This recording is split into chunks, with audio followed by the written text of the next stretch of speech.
Hello friends, welcome to Sri Tamil channel. இன்றைக்கி நம்ம பார்க்க போகிறது என்னென்னு பார்த்தீங்கன்னா அரிசி புட்டு. எந்த விதமான ரெடிமேட் ஃப்ளாரும் யூஸ் பண்ணாமல் வீட்லேயே அரிசியிலிருந்து மாவு ரெடி பண்ணி ஃப்ரெஷ்ஷாக சாஃப்டான அரிசி புட்டு எப்படி செய்யலாம் தான் இன்றைக்கி நம்ம பார்க்க போகிறோம். அரிசி புட்டு செய்கிறது ரொம்பவே சுலபம். அதுவும் வீட்லேயே ஃப்ரெஷ்ஷாக அரைச்சி செய்யும்போது அதோடய டேஸ்ட்டு ரொம்பவே சூப்பராக இருக்கும். முதல்ல 2 கப் பச்சரிசியை தண்ணியில் 2 மணி நேரம் ஊற வச்சு தண்ணியை வடிகட்டிட்டு எடுத்து வச்சுருக்கேன். தண்ணி வடிகட்டுற பாத்திரத்தில் ஒரு 15 நிமிஷம் அப்படியே இருக்கட்டும். 15 நிமிஷத்துக்கு அப்புறம் ஒரு மிக்ஸி ஜாருக்கு மாற்றி நாம் இதை நல்லா பவுடராக அரைச்சி எடுத்துக்கலாம். இப்போ பார்த்திங்கன்னா நல்லா பவுடராக அரைச்சாச்சு. இப்போ இதை ரவை சலிக்கிற சல்லடையை யூஸ் பண்ணி நாம் சலிச்சு எடுத்துக்கலாம்.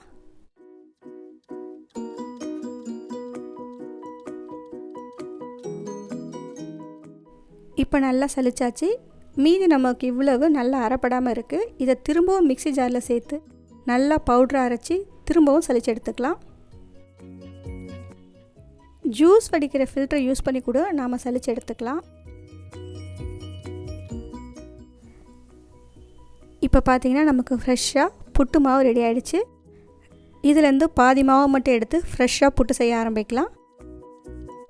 தேவையான அளவு மாவு எடுத்து அதில் உப்பு கொஞ்சமாக சேர்த்து நல்லா கலந்து விட்டுக்கோங்க.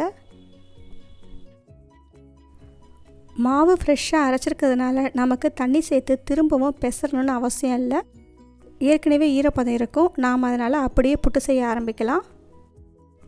புட்டு மாவு எப்படி இருக்கணும்னா, மாவை சேர்த்து நம்ம பிடிக்கும்போது நமக்கு கொழுக்கட்டையாட்டம் நல்லா பிடிபடணும். திரும்ப உதிர்க்கும்போது நமக்கு மாவாக நல்லா உதிரணும். அதுதான் கரெக்டான கன்சிஸ்டன்சி. முதல்ல ஒரு இட்லி பாத்திரத்தில் தண்ணியை கொதிக்க வச்சுக்கோங்க. அதுக்கு மேலே ஒரு வெள்ளை துணியில் நாம் ரெடி பண்ணி வச்ச புட்டு மாவை பரவலாக சேர்த்துக்கோங்க. சில பேர் தேங்காய் எதுலேயே வேக வைப்பாங்க. ஆனால் தேங்காய் ஃப்ரெஷ்ஷாக சாப்பிட்டா ரொம்ப நல்லது அப்படின்றதுனால கடைசியாக சேர்த்துக்கலாம். இப்போ நாம் இட்லி பானையை மூடி போட்டு ஒரு 10லேருந்து 15 நிமிஷத்துக்கு வேக வச்சு எடுத்துக்கலாம்.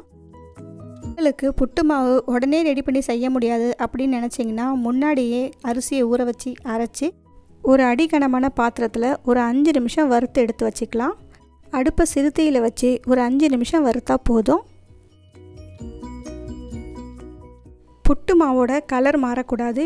ஈரப்பதம் மட்டும் போகிற வரைக்கும் வறுத்து எடுத்துக்கோங்க. இப்போ பார்த்திங்கன்னா நமக்கு ஈரப்பதம் சுத்தமாக போயிடுச்சு. நல்லா மணலாக இருக்குது. இப்போ நம்ம இதை ஸ்டவ்வை ஆஃப் பண்ணிவிட்டு திரும்பவும் ரவை சலிக்கிற சல்லடையில் போட்டு நல்லா சலிச்சு எடுத்துக்கலாம். அவ்வளவுதான், புட்டு மாவு சலிச்சு எடுத்தாச்சு. இப்போ இந்த மாவை ஆற வச்சு எடுத்து ஸ்டோர் பண்ணி வச்சுக்கிட்டோம்னா எப்பப்போ தேவையோ அப்பப்போ எடுத்து யூஸ் பண்ணிக்கலாம்.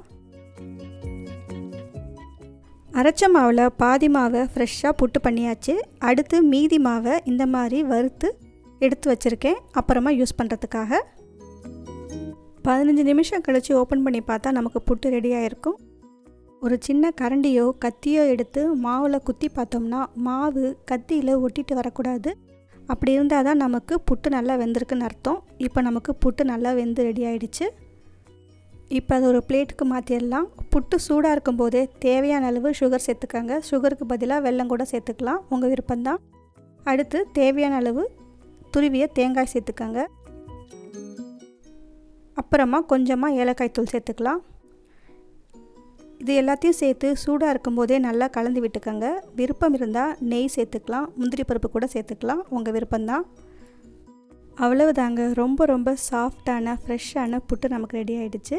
இதை நீங்கள் வீட்டில் ட்ரை பண்ணி பார்த்துட்டு எப்படி இருக்குன்னு சொல்லுங்கள். இது உங்களுக்கு பிடிச்சிருந்தால் லைக் பண்ணுங்கள், ஷேர் பண்ணுங்கள். ஸ்ரீ தமிழ் சேனலுக்கு சப்ஸ்கிரைப் பண்ணுங்கள். தேங்க்ஸ் ஃபார் வாட்சிங்.